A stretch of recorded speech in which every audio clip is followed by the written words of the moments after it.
High, this is Ritika and very good morning সবাইকে। আমি আজকেও বেলা করেই উঠেছি, আমাকে দেখেই বুঝতে পারছে যে জাস্ট উঠেছি। আর এখানে আমাকে আবার পিপাই জল দিয়ে দিয়েছিল, সেই জলটা আমি খেয়ে নিচ্ছিলাম। তারপরে পিপাই দিয়ে দেবে ব্রেকফাস্ট, সেটা হচ্ছে পাউরুটি, ব্রেড পাউরুটি, মানে বাটার পাউরুটি আর ডিম সিদ্ধ। তো এতগুলো তো খেতে পারিনি, আমি দুটোই খেয়েছিলাম। আর তারপরে একটু আম কেটে দিয়েছিলাম, আম খাচ্ছিলাম।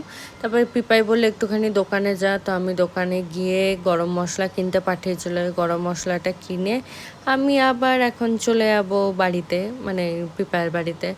এখন গিয়ে দেখো এখন কত রোদ্দুর, মানে জাস্ট আমি দেখলাম এখন এত রোদ্দুর, তার 5 মিনিট পরে দেখি এরকম এত জোরে বৃষ্টি শুরু হয়ে গেল।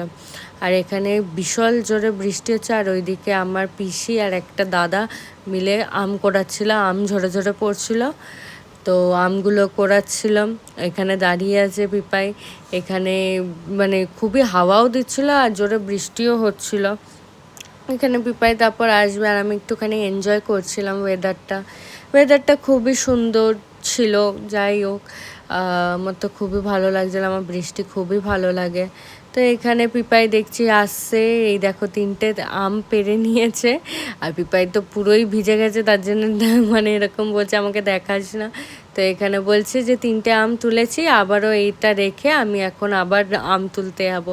তারপরে আম ফাম তোলা হয়ে যাওয়ার পর পিপাই আমাকে খেতে দিয়ে দিয়েছিলো। এখানে আছে শাক ভাজা, পটল ভাজা, কারকোল ভাজা, ওইদিকে ছিল মাছের ডিমের বড়ার তরকারি আর মাছের মাথা দিয়ে ডাল, আর তারপরে ছিল হচ্ছে চিকেন আর আমের চাটনি। সব খেয়ে উঠতেই তো তারপরে আমাকে কিছুতেই বোন যেতে দেবে না। ও বলছে না তুমি থেকে যাও, সেই জুতো নিয়ে চলে গেছিলো, সে এখন জুতো দিয়েছে, এখন আমি জুতো পরে বেরিয়ে গেছি। আর ভাইও গেছিলো আমাদের সাথে, ভাইকে পড়তে দিয়ে আমাকে পিপাই কুদঘাটে ছেড়ে দিত। তো এখন কুদঘাটে আমাকে ছেড়ে দিয়েছে, কুদঘাট মেট্রোতে। আমি এখন টাটা করে মেট্রোতে কিন্তু চলে যাচ্ছি, এখন মেট্রো ধরবো। দেখলাম খুব তাড়াতাড়ি মেট্রো, মানে আমি জাস্ট উঠছি তখনই দেখছি মেট্রোটা চলে এসেছে। তো আমি জলদি জলদি উঠে গেছি। কিছুই না, আজকে ওয়েদারটা খুব সুন্দর ছিল, বাইরেটা খুব ভালো লাগছিলো, সেটাই দেখছিলাম। তো কিছু ক্লিপও অ্যাড করেছিলাম যে তোমরাও দেখো। আমি কিন্তু এখন আমার ডেস্টিনেশনে পৌঁছে গেছি। বলো তো এটা কোথায়? তোমরা গেস করতে পারো কি না? তোমরা ঠিকই গেস করবে, এটা হচ্ছে আমি দক্ষিণেশ্বর এসেছি, আমার মায়ের মাসির বাড়ি, মানে আমার আরেক দিদা। তো ওই দিদার বাড়ি কিন্তু আমি এখন পৌঁছে গেছি। আর এই দেখো দুটো কিউটি, ওরা দুজনে মিলে খেলা করছে। আর আমার বিড়াল খুবই ভালো লাগে, তো তার জন্য আমি যখনই আসি মানে এই দিদার বাড়ি, তখনই একটা পুচকে বিড়াল থাকবে। এই যে দেখো, এও কিন্তু অনেকটাই ছোট, এ এখন আদর খাচ্ছে। আর ও কিন্তু আমার কোলে উঠে বসে গেছে, ওকে আমি আদর করছিলাম বলে।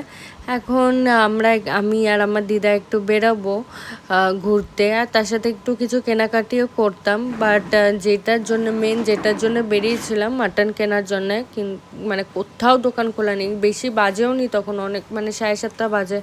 তো তখন দেখলাম যে তখনও হয়নি, মানে কোনো দোকানই নেই। আর এখানে দেখো জল জমে গেছে আজকে সকালে বৃষ্টিতে।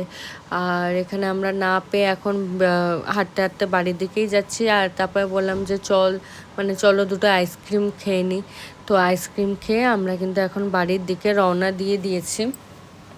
আর এখানে আমার কিছুই না, আমি বাড়িতে গিয়ে এখন এই দেখো একটা ডগু এরকম পা ক্রস করে ও বসে রয়েছে, ওটাই ক্লিপ নিচ্ছিলাম। আর এখানে আমি পৌঁছে গেছি, আবার ওকে একটুখানি আমি আদর করছিলাম। ও দেখছি এখন খাটে উঠে বসে আছে।